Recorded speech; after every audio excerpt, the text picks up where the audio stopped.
तर काही वेळापूर्वीच उपमुख्यमंत्री सुनेत्रा पवार याही विधान भवन परिसरात दाखल झाल्या। विधान भवनात येताच त्यांनी थेट विधानसभा अध्यक्ष राहुल नार्वेकर यांची सदिच्छा भेट घेतली। यावेळेला इथे मुख्यमंत्री देवेंद्र फडणवीसही उपस्थित होते। सदिच्छा भेट त्यांनी घेतली। महायुतीतले महत्त्वाचे नेते यावेळेला इथे उपस्थित आहेत। सदिच्छा भेट सुनेत्रा पवार यांनी राहुल नार्वेकर यांची घेतली। त्याचं हे पहिलंच राज्यातलं अधिवेशन आहे। उपमुख्यमंत्री पदाची जबाबदारी स्वीकारताच महिनाभराच्या आतच अर्थसंकल्पीय अधिवेशनाला सुरुवात झाली।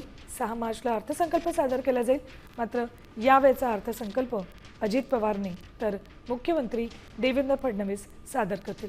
अजित पवारांच्या निधनानंतर तातडीने अर्थ खात्याची तात्पुरती जबाबदारी अर्थसंकल्पाची जबाबदारी मुख्यमंत्री देवेंद्र फडणवीस यांनी स्वतःकडे घेतली आणि अर्थसंकल्पाचं काम पूर्ण करून आता 6 तारखेला अर्थसंकल्प सादर केला जाईल।